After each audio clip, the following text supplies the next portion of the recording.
하나님의 침묵하심을 만날 때라는 제목으로 이런 거 좀 말씀을 나누겠습니다. 오늘 시편은 우리가 신앙생활을 하면서 종종 만나게 되는 신앙의 딜레마를 그대로 좀 담고 있습니다. 우리 함께 좀 살펴보길 원하는데요. 오늘 시편은 대적들의 침입으로 국가적인 위기를 맞이한 이 조국 이스라엘을 이 시인이 바라보면서 고라 자손이 하나님께 올려드린 탄원시입니다. 하나님, 지금 적군이 이렇게 우리에게 침범해 왔는데 우리를 구원하지 않으십니까? 라고 하는 그런 간구가 담겨있는 탄원시인데요. 역사적인 배경은 구체적으로 알 수 없지만 대부분의 학자들이 이 시편의 역사적인 배경으로 삼는 것이, 동의하는 것이 바로 히스기야 왕 때 아수르 왕 사네립이 유다를 침공해 왔던 그때를 배경으로 한다라고 하는 사실에는 거의 모든 학자들이 동의를 합니다. 그때 어떤 상황이었는지 기억하시죠? 아주 조롱과 18만 5천의 그 아수르의 군사들이, 사네립의 군사들이 이스라엘을 쳐들어와서 몰아갔을 때 하나님께서 히스기야의 간구를 들으시고 그 18만 5천 명을 하룻밤 사이에 잠들게 하시고 죽게 하심으로 구원하셨던 그 역사를 배경으로 하는데요. 그래도 그런 국가적인 정말로 위기 가운데서 오늘 1절에서 8절까지 보면 시인은 하나님을 향해서 아주 긍정적이고 적극적인 믿음을 고백하고 있는 것을 보게 됩니다. 그 근거가 바로 하나님께서 과거에 이스라엘에게 베풀어 주신 은혜인데요. 오늘 시인은 1절에서 이렇게 말을 해요. 하나님이 그들의 조상들에게 행하신 일들을 내가 조상들로부터 귀로 들었습니다. 이렇게 고백을 합니다. 그러니까 하나님께서 이스라엘 역사 가운데 행하셨던 하나님의 구원의 역사들, 그 하나님의 일들을, 하나님이 행하신 일들을 그들의 조상들로부터 우리가 계속 전해 들었습니다라는 이야기예요. 그러면서 하나님께서 그들의 조상들에게 어떤 일을 행하셨는지를 2절과 3절에 이렇게 구체적으로 언급을 해요. 읽어보니까 그 배경이 하나님이 이스라엘에게 주시겠다고 약속하신 그 땅, 가나안 땅 정복 전쟁에서 행하신 일을 언급하고 있는데, 우리가 2절과 3절을 다시 한 번만 좀 같이 읽어보겠습니다. 같이 한번 화면을 보고 읽습니다. 시작. 주께서 주의 손으로 무 백성을 내쫓으시고 우리 조상들을 이 땅에 뿌리박게 하시며, 주께서 다른 민족들은 고달프게 하시고 우리 조상들은 번성하게 하셨나이다. 그들이 자기 칼로 땅을 얻어 차지함이 아니요 그들의 팔이 그들을 구원함도 아니라 오직 주의 오른손과 주의 팔과 주의 얼굴의 빛으로 하셨으니 주께서 그들을 기뻐하신 까닭이니이다. 아멘. 뭐라고 시인이 고백합니까? 하나님께서 당신의 손으로, 그죠? 하나님의 손으로 무 백성들, 그 가나안 땅에 살고 있는 아모리 족속과 함께 7 족속들을 다 내쫓으시고 우리 조상들을 이곳에 어떻게 하셨다? 뿌리박게 하셨다. 다른 민족들은 고달프게 하셨지만 우리 조상들은 하나님이 번성하게 하셨다. 근데 그것이 우리 조상들이 힘이 있어서 그들의 칼로, 그들의 팔로 얻은 은혜가 아니라 뭐예요? 오직 주의 오른손과 주의 팔과 주의 얼굴의 빛으로 하셨는데, 그 이유가 뭐래요? 주님께서 이스라엘을 기뻐하신 까닭이다라고 시인은 고백합니다. 한마디로 시인의 조상인 이스라엘이 약속의 땅을 정복할 수 있었던 것은 그들이 그만한 능력을 가지고, 그들이 그런 군사력을 가지고 있어서 그들의 그런 수고와 노력으로 얻은 것이 아니라, 누가? 하나님이 그들을 기뻐하셔서, 좀 더 풀어보면 하나님이 그들을 사랑하셔서 그렇게 선택하신 그들에게 베푸신 은혜였다라고 하는 것을 이 시인은 고백을 하고 있는 겁니다. 시인은 그렇게 이스라엘이 거쳐오는 역사 가운데 그런 국가적인 위기 순간에 과거 그런 그들의 조상들이 어떻게 그런 위기들을 극복했는가를 생각했고요. 그것이 하나님의 능력이요 하나님의 은혜와 사랑 때문이었다라는 것을 기억했던 겁니다.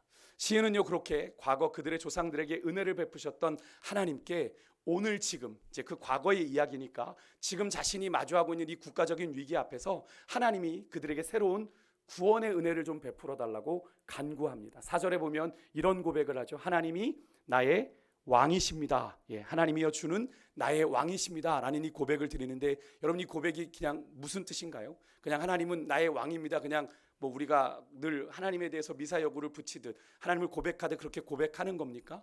아니죠. 시인은 인간을 의지하지 않고 내가 오직 우리의 왕 대신 하나님만을 내가 지금 이 국난 속에 의지하겠습니다 라고 하는 믿음의 결단이자 신앙의 고백인 거예요.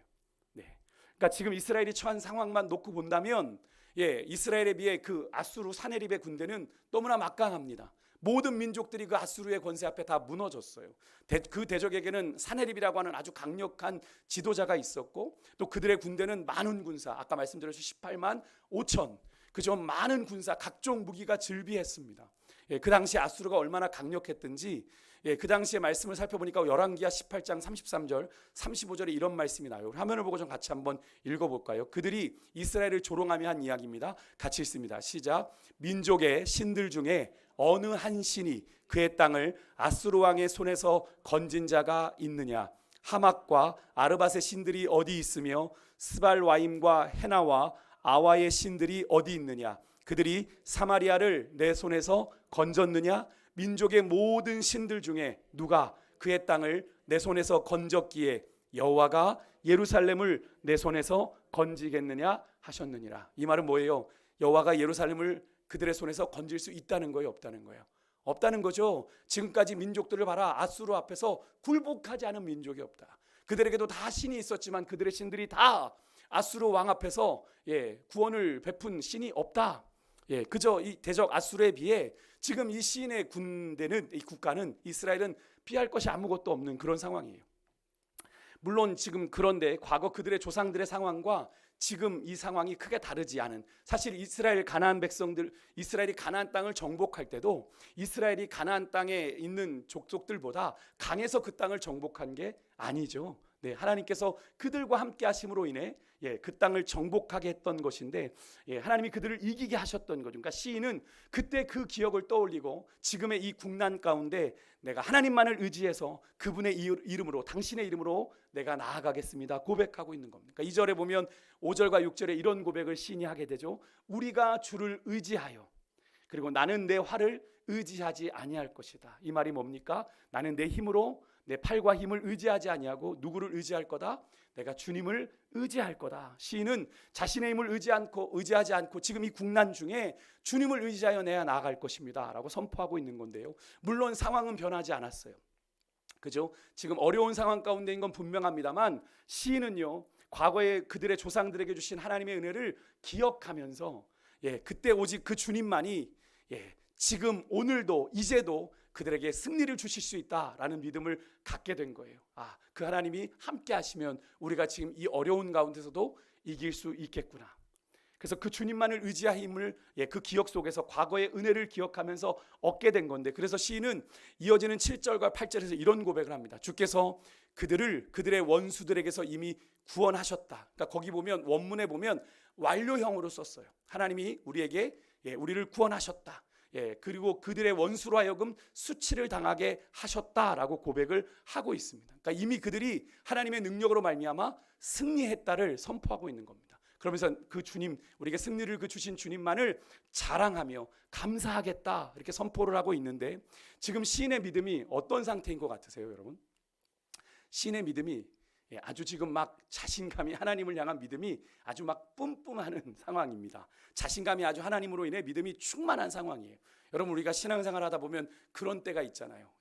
뭐 웬만한 현실과 상황은 개의치 않는, 뭐 주님이 나와 함께 하시는데 내가 뭐 고칠 게 있겠어 라고 하는 그런 믿음의 은혜가 충만한 지금 상황인 겁니다. 이 8절까지의 고백만 놓고 본다면 시인은 지금요, 그들이 처한 환경과 상황은 분명 어렵습니다. 그죠?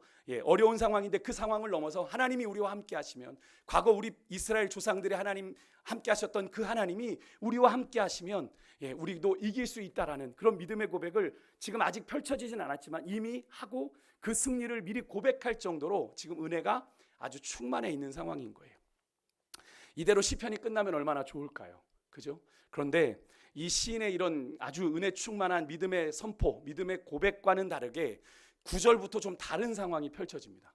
9절부터 시작되는 이 후반부에는 언제 그랬냐는 듯이 이 시인이 그렇게 하나님을 향해서 믿음을 선포하고 믿음을 고백하고 그런 하나님을 자랑하고 감사하겠다고 얘기했던 시인이 하나님의 침묵하심에 원망을 쏟아놓고 있는 장면이 이제 9절부터 시작이 됩니다.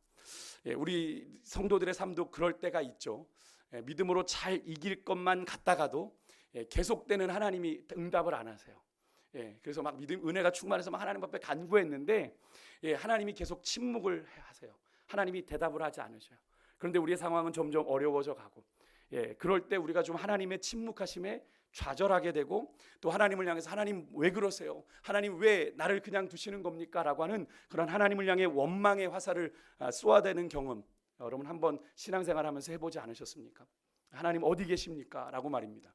오늘 시편은요, 그렇게 우리들이 신앙생활을 하면서 겪게 되는 딜레마, 어떻게든 절망적인 현실에서, 답이 없는 현실에서, 과거에 그래도 내가 주셨던 하나님의 은혜를 기억하고 내가 믿음으로 반응했단 말입니다.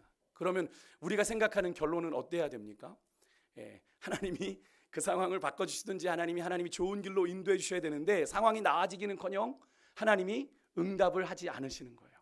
하나님이 침묵하고 계시는 상황을 마주할 때가 있죠. 그래서 우리가 질문하면 하나님 어디 계세요? 말씀 좀 해주십시오. 왜 그러시는 겁니까? 라고 그 말 기도할 때마다 그런 고백들을 하면서 원망하게 되는 그런 상황들을 여러분이 신앙생활 하시다가 경험해 보셨을 텐데요. 여러분, 신앙이라는 것이 1+1은 2다라고 하는 수학 공식처럼 딱 맞아 떨어지면 참 좋겠습니다만 그렇지 않죠. 신앙은 그렇지 않은 때가 더 많은 것이 사실입니다. 왜냐하면 하나님, 우리 각자가 다 다르기 때문에 그래요. 하나님 앞에서 하나님이 우리 각자에게 천편일률적으로 반응하시면 안 되는 거잖아요. 그죠? 우리의 믿음이 각자, 하나님을 향한 믿음이 다 다르기 때문에 하나님은 각자에게 맞게 일하시기 때문에 하나님을 경험하는 방식도, 경험하는 때도 다 각자 다르게 나타나는 거거든요. 그래서 신앙이라는 것이 그렇게 우리가 계산한 것처럼 누구를 보면 저분은 딱딱 맞아떨어져 가는 것 같은데 그렇지 않아요. 우리가 보는 게 다가 아니거든요. 그분도 그렇게 하나님을 딱딱 맞아떨어지게 경험하기까지 하나님 앞에서 엄청나게 몸부림치는 시간들을 보내왔던 거예요. 우리에게도 그런 시간들이 어쩌면 하나님과 합을 맞춰가는, 영적인 합을 맞춰가는 시간들이 필요한 건데, 그러다 보니까 신앙이 그렇게 딱딱 맞아떨어지지 않을 때가 있습니다. 그렇게 우리가 그런 상황, 신앙생활하면서 우리가 원치 않는, 우리가 바라지 않았던 하나님이 딱딱 응답해 주시면 좋겠는데 하나님의 침묵을 경험할 때, 그런 거죠. 기도했는데 하나님이 기다려라 라고 말씀하시는 경우, 우리로 끊임없이 기다리게 하시는 경우, 그것을 경험하게 될 때 우리가 어떻게 하나님 앞에 반응해야 되는지를 오늘 시편이 우리에게 말을 해주고 있는데요. 9절이 이렇게 시작합니다. 앞에 8절과는 분위기가 전혀 다르게 시작되는데 시인은 이렇게 하나님을 이야기해요. 하나님이 우리를 버렸다 이렇게 얘기합니다. 그러나 이제는 주께서 우리를 버려 욕을 당하게 하셨다 이렇게 이야기를 합니다. 하나님께서 우리에게 구원의 승리를 주실 겁니다. 하나님이 승리하셨습니다를 막 자랑하고 감사했는데 갑자기 분위기가 이게 웬일입니까? 앞에 접속사가 그러나로 나와요. 그러나 이제는 주께서 우리를 버려 우리를 욕을 당하게 하십니다. 여기서 이 버렸다라는 게 어떤 의미냐면, 원문으로 보면 한쪽에서 일방적으로 관계를 청산하는 거예요. 그러니까 백성들이 앞에서 8절에 그들에게 구원의 은혜를 베푸실 하나님의 이름을 종일 자랑하고 감사하는 와중에 하나님으로부터 갑자기 너희들 해고야 이런 통지를 받고 버림을 받게 되는, 그런, 물론 그러지 않으셨지만 그런 것 같은, 현실적으로는 그런 것 같은 상황을 지금 이스라엘이 마주하게 된 겁니다. 그러니까 얼마나 당황스럽겠어요. 지금 일촉즉발의 풍전등화의 상황인데 하나님이 그들을 그냥 덩그러니 광야에 버려두신 것 같은 그런 상황을 지금 마주하게 된 거예요. 얼마나 당황스럽겠어요. 그러니까 9절부터 14절까지 시인의 문장이 계속 어떤 형식으로 되어 있냐면, 여러분 아까 읽으시면서 느끼셨겠지만 주어가 하나예요. 뭐예요? 주께서 이렇게 하셨습니다. 주께서 이렇게 하셨습니다. 주께서 이렇게 하셨습니다. 9절에서 14절까지 계속. 9절에서 10절에 보면 주께서 이스라엘을 전쟁에서 패배하게 하셨고, 11절과 12절에서는 주께서 이스라엘로 여러 나라의 포로로 끌려가거나 노예로 팔려가게 하셨고, 13절과 14절에서는 주께서 이스라엘로 이웃 나라의 조롱거리, 비웃음거리, 이야기거리, 고개 흔드는, 이렇게 고개 흔드는 의미 좋은 거 아니잖아요, 그죠? 왜 저래? 라고 하는 것처럼 이야기거리가 되게 하셨다라고 이야기를 하고, 급기야는 15절과 16절에 이스라엘의 원수들의 비방과 욕하는 소리로 인해서 이 이스라엘이 종일 능욕과 수치를 당하고 있습니다 라고 이야기를 해요. 이스라엘의 상황이 지금 어떤지 느껴지십니까? 이런 비참한 현실에서 시인이 하나님께 간구하는 거예요. 시인은 이 모든 일의 책임이 하나님께 있음을 이야기합니다. 성경 한번 보세요. 특히 앞에 9절에서 14절의 9절을 보시면 조금 전에 말씀드린 것처럼 주어가 주께서로 나옵니다. 주께서 그렇게 하셨습니다. 주께서 그렇게 하셨습니다를 반복하면서 시인은 하나님 앞에 조목조목 반박하며 따지는 겁니다. 하나님 왜 그러십니까? 우리가 하나님의 구원의 은혜를 기억하고 주님의 구원의 승리를, 우리에게 주실 그 승리를 선포했는데 왜 하나님은 우리를 이 침묵 가운데 내버려 두시는 겁니까? 그래서 급기야는 이렇게 능욕과 수치를 당하게 하시는 겁니까? 라고 하나님을 향해서 고발하고 있는 거예요. 따지고 있는 거예요. 왜 시인이 여러분 이렇게 하나님을 향해서 맹렬하게 고발하듯 따지듯 이런 반응을 보이고 있는 걸까요? 아마도 좀 그런 괴리감이 컸을 것 같아요. 하나님이 과거에 보여주셨던 구원의 은혜와 지금 현재 그들이 마주하고 있는 하나님이 그들과 함께 하시지 않고 계신 것 같은 그런 하나님의 침묵, 하나님의 그런 내쳐버리신 것 같은 그런 모습 사이에 아주 심한 영적인 괴리감을 좀 느낀 것 아닌가. 분명히 나는 구원의 하나님을 찾았는데 지금의 현실은 그런 구원의 하나님을 전혀 느낄 수 없는 그런 영적인 괴리감에 어쩌면 이 시인은 하나님 앞에 그렇게 항변하고 있는 건데요. 어떤 면에서는 이런 시인의 모습이 우리가 입장할 때 어떻게 하나님 앞에 이럴 수가 있어? 어떻게 하나님 앞에 이렇게 따질 수 있어? 어떻게 이렇게 불경할 수 있어? 라고 하는 생각을 할 수 있지만 여러분 우리도 그런 경험 한번 해보신 적 없으십니까? 사실은 까닭 모를 고난을 겪는 혹시 지금 그런 성도들 계시다면 충분히 공감할 수 있는 이런 시인의 마음이 아닐까. 그죠? 내가 분명히 하나님의 뜻을 잡고 믿음으로 버티며 살고 있는데 내 상황은 좋아지는 것이 아니라 더 어려운 지경으로 몰아져 가는 겁니다. 하나님이 그냥 나를 외면하신 것 같은 상황에 놓여 있게 되는 거죠. 여러분은 어떠십니까? 어쨌든 주님은요, 그렇게 대적과 원수들에게 비방과 욕을 먹고 수치와 능욕을 당하는 이 시인의 원망을 그냥 다 받아주십니다. 뭐라고 대꾸하지 않고 다 받아주세요. 시인은 이 순간에 침묵하시지만 한편으로는 반대로는 듣고 계시는 하나님을 지금 이 시 가운데서 만나고 있는 거예요. 들으시는 하나님, 우리에게 아무 말씀하시지 아니고 그냥 우리의 작은 신음에 응답하시는데 그냥 듣고 계시는. 여러분 많은 성도들이요 자기가 원하는 상황에서 자기가 원하는 하나님을 만나려고 하고 기대합니다. 그죠? 이런 상황에선 이렇게 하나님이 역사해 주셔야, 이런 상황에선 이렇게 역사해 주셔야. 다시 말해서 자신이 원하는 하나님의 모습을 기대하고 바라고 신앙생활을 합니다. 하지만 하나님은 그렇게 우리의 기대대로 일하시는 분입니까? 아니죠. 하나님은 우리의 바람대로 일하시는 분이 아니라 우리가 원하지 않는 상황 속에서도 얼마든지 당신의 방법으로 일하실 수 있는. 그래서 여러분 하나님은 우리의 이해와 계산 속에서 원하고 기대하는 하나님보다 내가 생각하는 이 하나님은 이런 하나님인데 그것보다 훨씬 크신 하나님이라는 사실을 여러분 우리가 잊어서는 안 됩니다. 하나님은 내가 기대한 만큼 그렇게 응답하실 수 있는 분이 아니라 전혀 다른 방법으로도 일하실 수 있는 하나님이라는 사실을 우리가 기억해야 돼요. 근데 우리가 신앙이 자꾸 신앙이 계속되고 신앙이 익숙해져 가면 나도 모르는 사이에 하나님을 이렇게 예측하게 되는 경우가 있어요. 그리게 되는 경우. 근데 그것은 올바른 신앙 아닙니다. 왜냐하면 하나님을 그렇게만 생각하다 보면 그것 외의 방법으로 역사하시게 되면 우리는 어떻게 반응해요? 하나님을 원망하게 되거든요. 왜? 내 뜻과 다르니까. 내가 기대한 대로 안 해주시니까. 근데 여러분 하나님의 방법은 내가 생각지 못한 전혀 다른 방법으로도 일하실 수 있는 분이시죠. 맞습니까? 우리 하나님은 그런 하나님이시거든요. 그러니까 여러분 우리 주님은 우리가 늘 고백하지만 우리의 생각보다 우리의 이해보다 우리의 계산보다 훨씬 크신 하나님이기 때문에 우리보다 경우의 수가 훨씬 많으십니다. 근데 우리는 자꾸 우리가 가진 경우의 수 몇 가지를 가지고 자꾸 그 안에 하나님을 끼워 맞추려고 하는 거예요. 그죠? 거기에 맞지 않으면 어떻게 해요? 하나님을 향해서 실망하게 되는 경우가 있는데 아니라는 거예요. 하나님의 경우의 수를 믿고 신뢰하실 수 있기를 간절히 소망합니다. 그래서 분명히 제가 자주 말씀드린 이사야 55장 8절 9절의 말씀 늘 인용해드리지만 너무나 중요한 말씀이에요. 우리가 잊으면 안 되는 말씀이에요. 화면 보고 같이 한번 읽을게요. 같이 읽습니다. 시작. 이는 내 생각이 너희 생각과 다르며 내 길은 너희 길과 다름이니라. 여호와의 말씀이니라. 이는 너희 길보다 높으며 내 생각은 너희 생각보다 높음이니라. 아멘. 여러분 하늘이 땅보다 높은 가치라는 이 표현을 잘 보셔야 돼요. 우리의 인간의 생각이 아무리 미치고 아무리 도달하려고 해도 하나님의 생각에 미칠 수 있다 없다?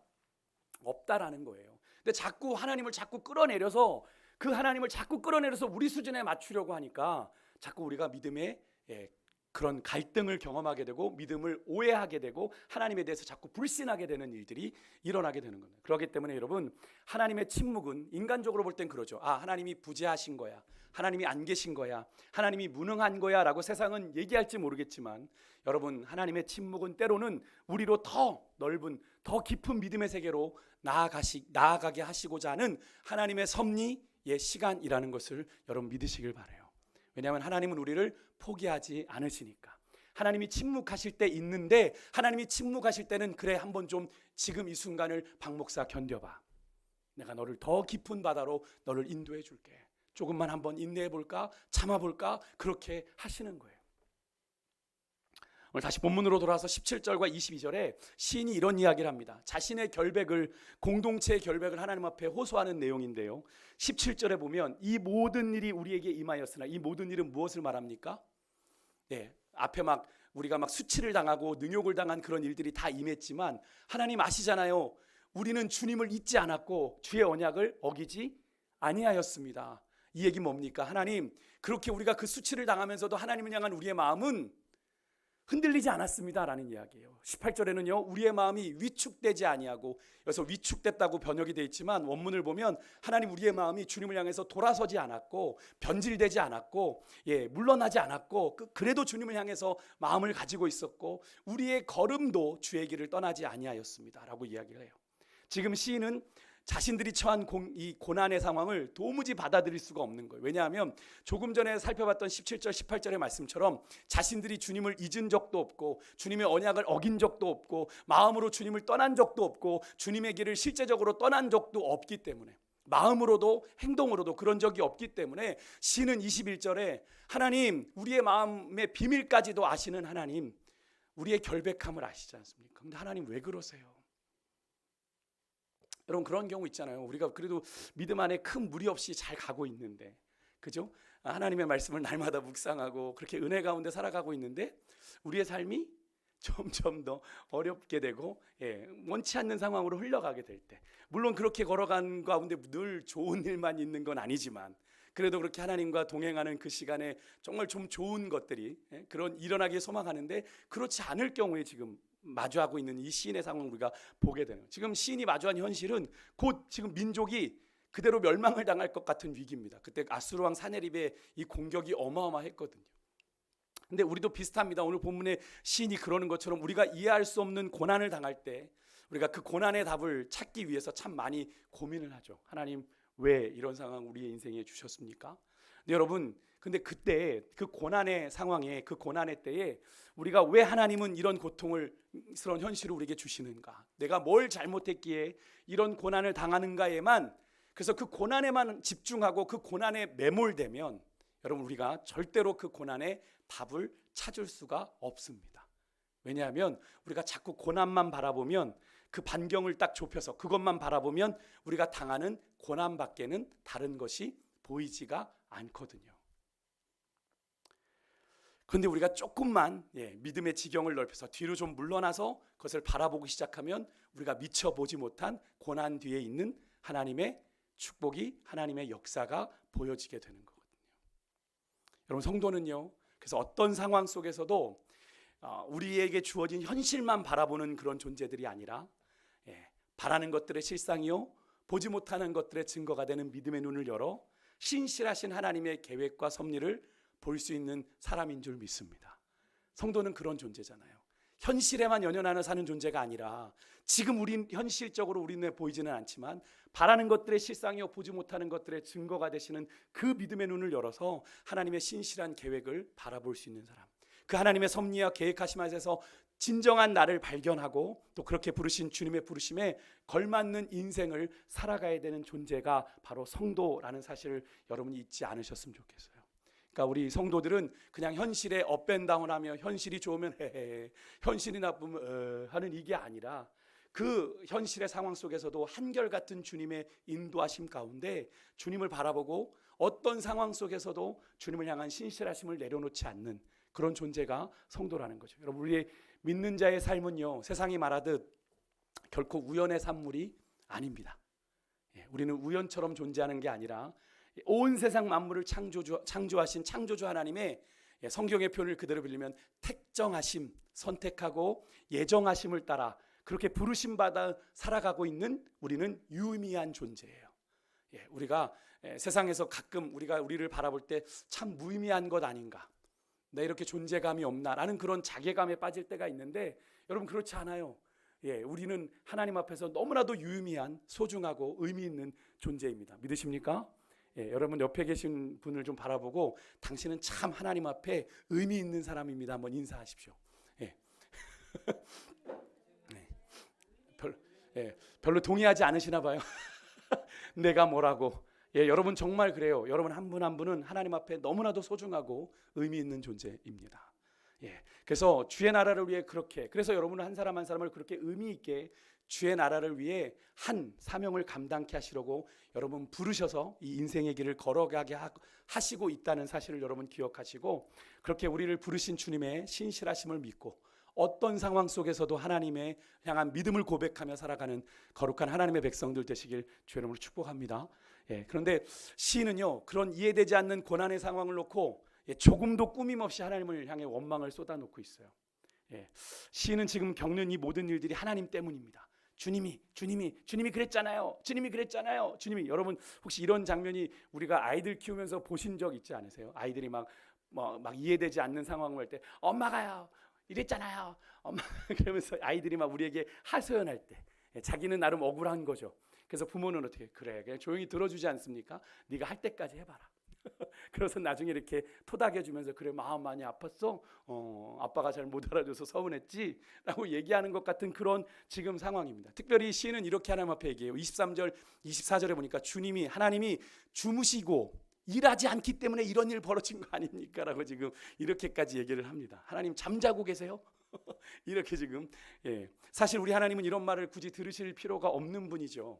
왜 그렇습니까? 우리 주님은 결과적으로는 언제나 우리에게 좋은 것으로 주시는 선하신 분이기 때문에 그렇죠. 우리가 당장 맞이하는 그런 고난은 우리를 어렵게 하는 듯하지만 하나님은 어떻게 해요? 합력하여 뭐를 이루시는? 선을 이루시는 분이니까 사실 이런 원망 들으실 이유가 없는데 하나님은 그냥 이 시인의 원망을 그냥 듣고 계세요. 가만히 듣고 그래 네가 할 때까지 해봐라.